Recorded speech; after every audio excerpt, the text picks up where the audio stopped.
नमस्कार स्टूडेंट्स।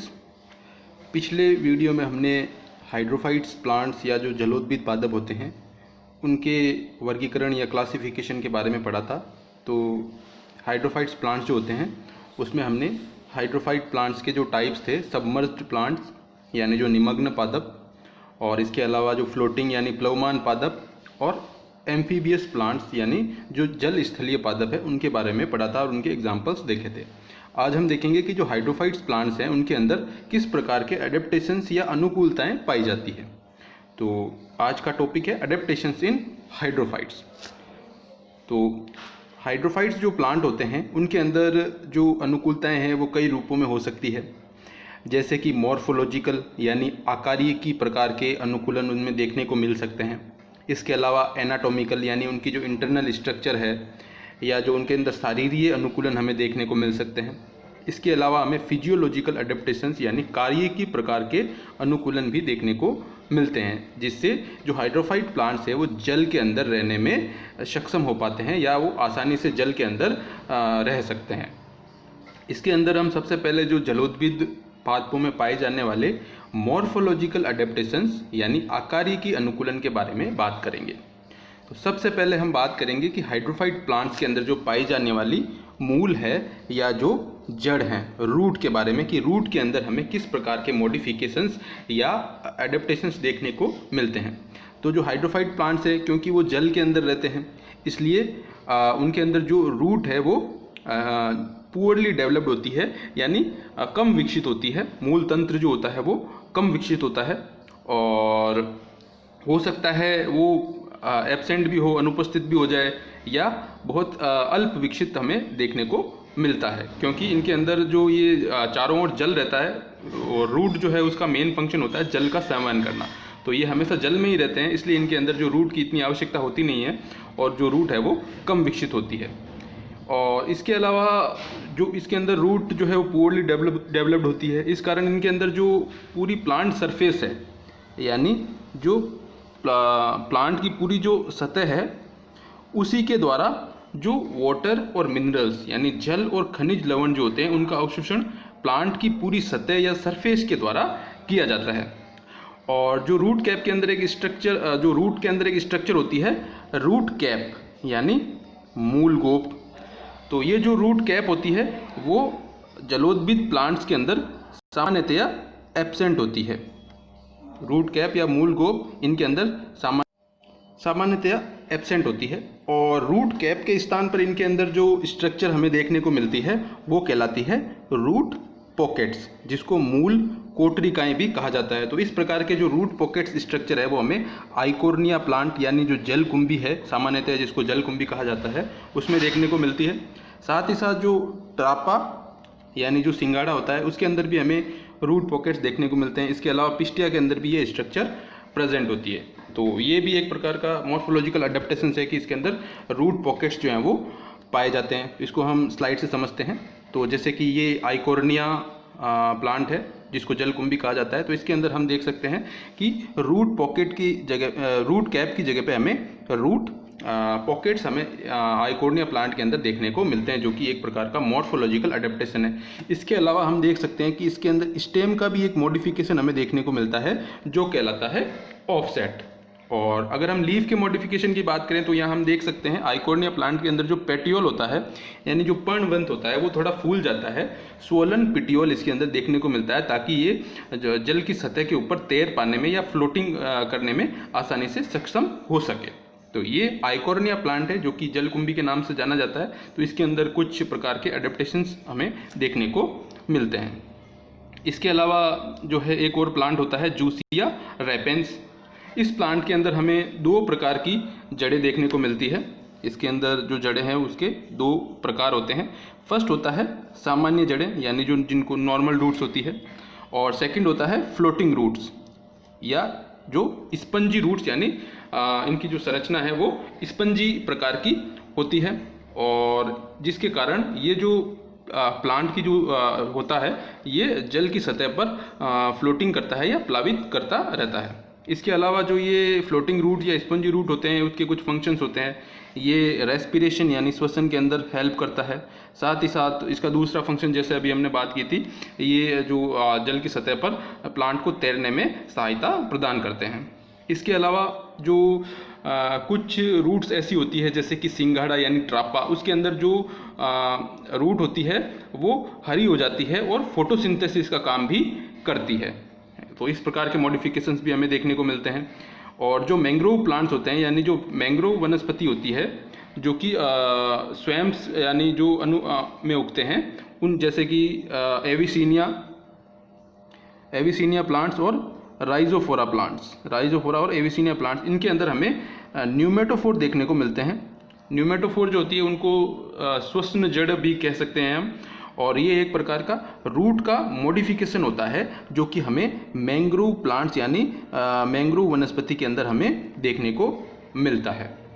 इसके अंदर ये जो न्यूमेटोफोर होते हैं वो श्वसन क्रिया के अंदर जो गैसों का एक्सचेंज होता है या गैसों का आदान प्रदान होता है, उसके अंदर ये हमें रूट की हेल्प करते हैं।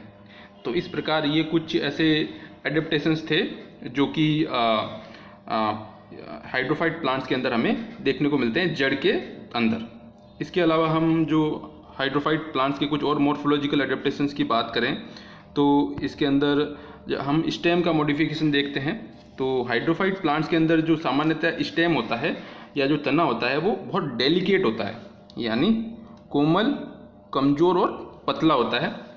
और इसके अलावा जो तना होता है वो सामान्यतया जो राइजोम यानी प्रकंद और रनर के अंदर रूपांतरित होता है। तो ये जो हाइड्रोफाइट प्लांट होते हैं उनके अंदर स्टेम जो है उसका मॉडिफिकेशंस होते हैं। जैसे कि इसके अगर एग्जाम्पल देखें तो निम्फिया और निलंबो के अंदर हमें इस प्रकार के मॉडिफिकेशंस देखने को मिलते हैं। इसके अलावा अगर हम लीफ की बात करें यानी पर्ण की बात करें कि मॉर्फोलॉजिकली पर्ण के अंदर किस प्रकार के अडेप्टेशंस या अनुकूलन हमें देखने को मिलते हैं, तो हाइड्रोफाइट्स प्लांट्स जो होते हैं उनके अंदर जो पत्तियां होती है लॉन्ग होती है, सर्कुलर होती है, ग्रीन और थिन होती है, यानी जो पत्तियां लंबी होती है, सर्कुलर होती है, चक्राकार हो जिसको हम कह सकते हैं। इसके अलावा हरी, पतली और स्मूथ लीव्स होती है इन फ्लोटिंग हाइड्रोफाइट्स, यानी जो हाइड्रोफाइट्स जल की सतह के ऊपर प्लावित रहते हैं या तैरते रहते हैं, उनके अंदर जो है हमें लीफ इस प्रकार की देखने को मिलती है। जैसे कि अगर हम इसको स्लाइड से समझें तो ये एक वेलिस्नेरिया प्लांट है जो कि सबमर्ज्ड प्लांट है, जल के अंदर पूर्णतः निमग्न रहता है। इसके अंदर हम देख सकते हैं कि ये जो हमें लीव्स दिखाई दे रही है, ये पत्तियां दिखाई दे रही है, ये एक रिबन लाइक स्ट्रक्चर होती है, लॉन्ग होती है, रिबन के समान हो जाती है। और ये भी एक प्रकार का इसके अंदर मॉडिफिकेशन होता है जो हाइड्रोफाइट प्लांट होते हैं उनके अंदर। इसके अलावा अगर हम और मॉडिफिकेशंस देखें तो एक प्लांट होता है लिम्नोफिला। इस प्लांट के अंदर हमें हेटेरोफिली देखने को मिलती है। हेटेरोफिली का मतलब होता है कि एक ही प्लांट के अंदर हमें मॉर्फोलॉजिकली दो अलग अलग प्रकार की लीफ हमें देखने को मिलती है। तो ये भी हेटेरोफिली का पाया जाना भी एक प्रकार का मॉर्फोलॉजिकल अडेप्टेशंस होता है।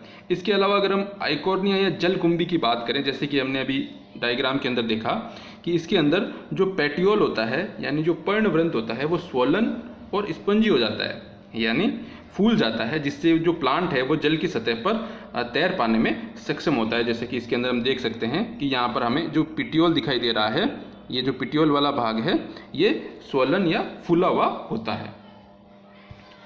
इसके अलावा अगर हम मॉर्फोलॉजिकल एडेप्टेशंस के बाद में एनाटॉमिकल एडेप्टेशंस यानी शारीरिक अनुकूलन की बात करें कि प्लांट के अंदर आंतरिक संरचना में किस प्रकार के रूपांतरण या अनुकूलन देखने को मिलते हैं, तो इनके अंदर सबसे जो इम्पोर्टेंट एडेप्टेशन है वो है एयर कैविटीज़ या एरेनकाइमा, यानी जो वायु गुहिकाएँ हैं या जो वायुतक यानी एरेनकाइमा है वो इसके अंदर पाए जाते हैं।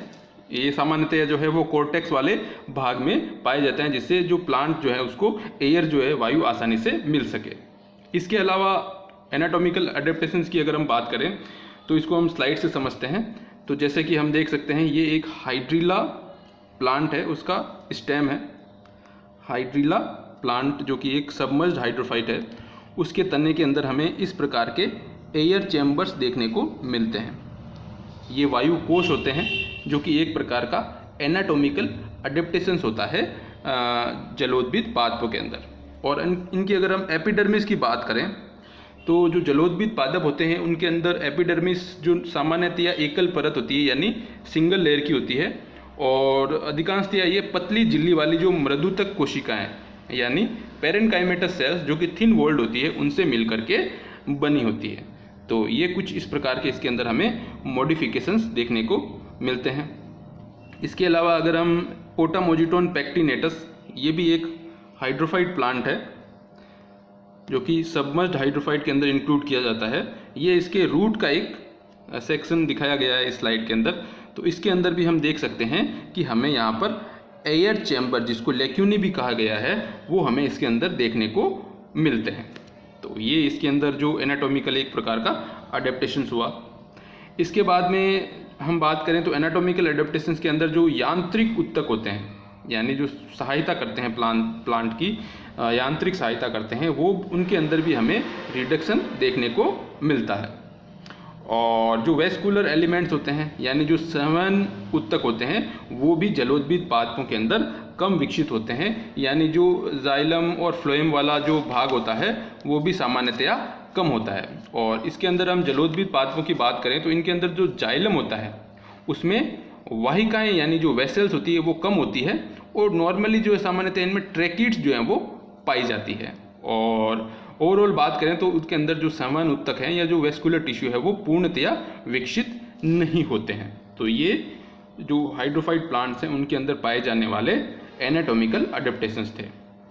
और अगर हम इनके अंदर पाए जाने वाले फिजियोलॉजिकल अडेप्टेशंस की बात करें यानी कारिकी प्रकार के अनुकूलन, तो इनके अंदर जो कोशिकाएं होती है, जो उनके अंदर जो कोशिका रस होता है यानी जो सेल शेप होता है उसका ऑस्मोटिक कंसंट्रेशन, यानी जो सेल के अंदर जो सेल शेप की जो ऑस्मोटिक कंसंट्रेशन होती है वो बहुत कम होती है। और इस कारण जब हम इन प्लांट्स को जल से बाहर निकालते हैं तो वो जल्दी ही हमें उनके अंदर विल्टिंग देखने को मिलती है, यानी वो जल से बाहर निकालते ही वो कुम्हला जाते हैं, क्योंकि जो सेल है उसके अंदर जो ऑस्मोटिक कंसंट्रेशन है वो बहुत ही कम होती है। इसके अलावा जो हाइड्रोफाइट प्लांट्स होते हैं उनके अंदर जो ट्रांसपीरेशन है यानी जो वाष्पोत्सर्जन होता है वो एब्सेंट होता है, अनुपस्थित होता है।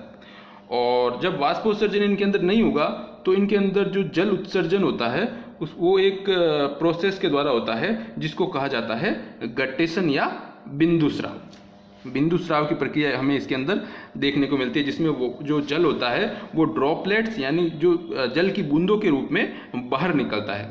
और ये जो जल की बूंदें हैं वो हाइडाथोड्स यानी जो जल रंध्र होते हैं प्लांट के अंदर जो पाए जाते हैं उनके द्वारा ये बाहर निकलती है।